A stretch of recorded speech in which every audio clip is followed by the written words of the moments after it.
Retroid as a company never made me to buy any of their handhelds. They just were not appealing to me. I bought Odin 2 because of its insane price to performance ratio. I also bought other handhelds like Switch, Vita, Deck, 3DS, but you buy those primarily for their native library of games. If you wanna buy Android-based handheld, you're not gonna buy it for its native Android games, cause there is none. There were some good Android games and ports back in the day, but they just don't make them like they used to do. You would buy these Android handhelds primarily for its emulation capabilities. Before, you never wouldn't be able to play PS2, GameCube or Wii on a handheld. But nowadays, thanks to emulation, this dream has become a reality. Retroid Pocket for me always was somewhere in the middle of the handheld spectrum. Really cheap Ambanic handhelds on one side, and things like Odin with powerful Snapdragon chips on the other side. But with their latest Retroid Pocket 4 Pro release, I mean latest for this channel, I know Pocket 5 is already out, but we here are usually like a year behind, or sometimes even 15. So they might have moved to the more premium side of handheld spectrum with Pocket 4 Pro. Why? Because it's awesome, but how do I know when it sits in front of me disassembled? Because I played with it for a while, then I started to record in a video, and exactly in a third minute of a video, the disaster struck. I spilled my tea over my working table. This is the scene before, and this is after the incident. I don't have it on camera, luckily, cause anyway, I wouldn't be able to show to you this god-forbidden act of paganism. Spilling a liquid on a handheld, bloody hell, Zealous, you're crazy. Yeah, I know, it was also first time for me. Does it work though? Let's find out. I switched it off straight after the incident, I drained it well with towel, I blew away all the excess water. The liquid came flying mostly from the top, so there were some leftovers inside the buttonholes and around the joysticks. You know what's even better? I spilled it on my Odin 2 as well. Both received a healthy dose of fresh English green tea. God save the Queen. I disassembled them both to see the damage from the inside. I was rushing it and I quickly realized it wouldn't be a good idea to go deeper, cause I could have easily caused even more damage. While it was open, we can see properly the active cooling system, huge heatsink with a fan. This is a big advantage over regular smartphones, cause they usually have passive cooling only. So if you play too much, they get too hot and performance goes down. With active cooling, not so much. Okay, let's put it all back together and let's switch it on. I think I'm lucky this time, we'll see for how long. Let's try to check all the inputs, yeah, seems to work okay. I just swapped LNR1 buttons so it wouldn't click properly, but I quickly fixed it. I think a new rule for a table is needed, no drinks on the table whatsoever. Looks like I already broke the rule. There is my coffee and there is my tea. And loads of handhelds everywhere, so I gotta think about the rule again. I've only tried one PS2 game and I knew straight away that if anybody is going to ask about cheap, reliable PS2 Portable, this is gonna be it. Just look at the black performance. Black is a demanding PS2 game and here I'm playing it upscaled at 2x resolution. And you know what? I like it. And that's what it's all about me enjoying the game, and nothing else matters. But it wouldn't be me if something else would matter, like comparing Geekbench 6 scores. This act of comparison kinda makes me happy, and when I compared Retroid Pocket 4 Pro score to my Snapdragon 855 phone, it made me really happy.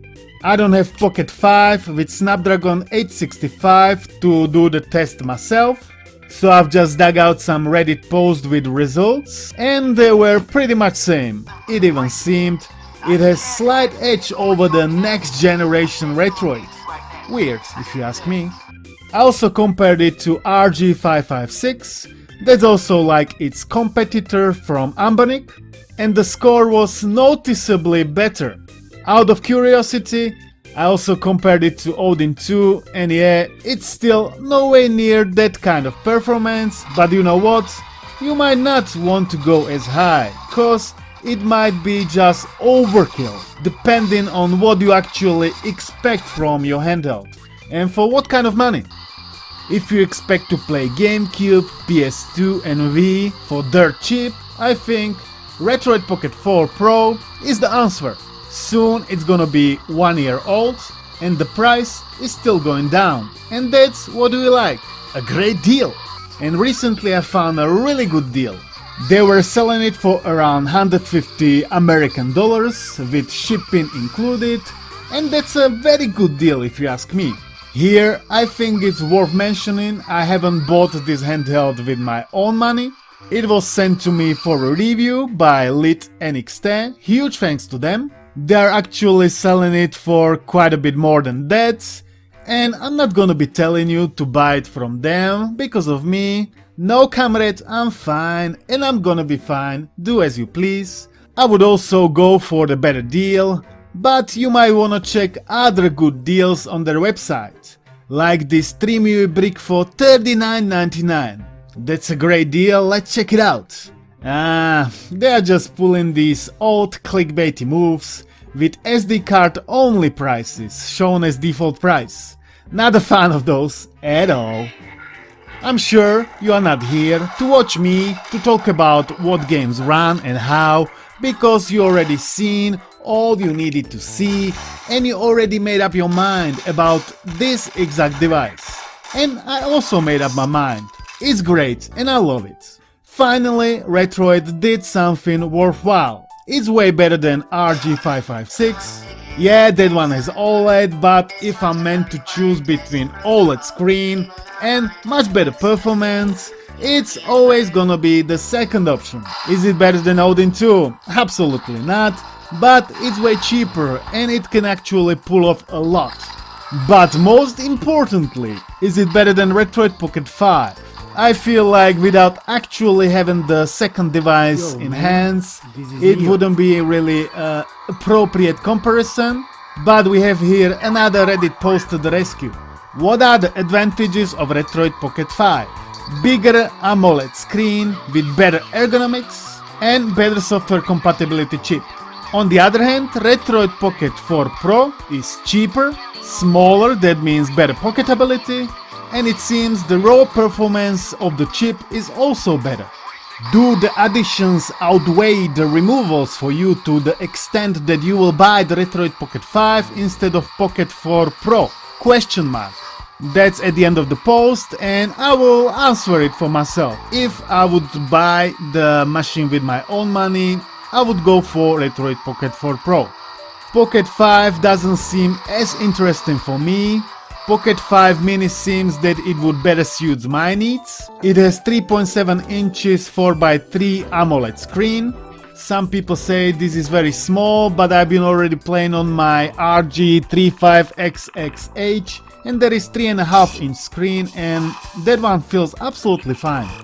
Okay, now we all agree that it's worth it, and now let's talk about the ergonomics.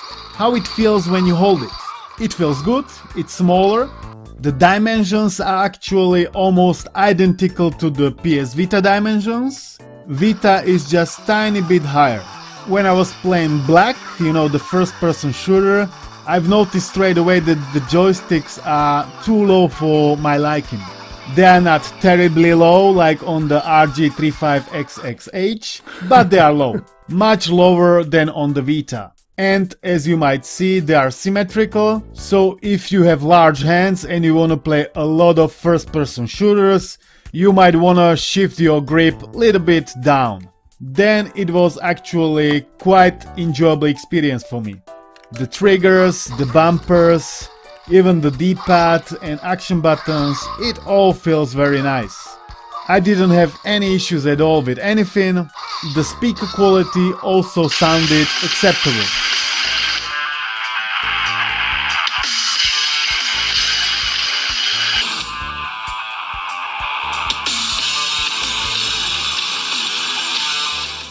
Now, a big shout out to all the channel Patreons and supporters. I just want you to know that your contribution makes a whole lot of difference. Go check community post if you haven't already. We need you. Okay, final conclusions. Pocket 4 Pro is solid device. Majority of PS2, GameCube and PS2 library is playable. You can play also some Vita, 3DS and Wii games. There is also Wii U, Switch and PC emulator. I'm sure you can play plenty easier games in there too. Size is very small, which is good, but it has also its disadvantages, like a need for grip for longer sessions.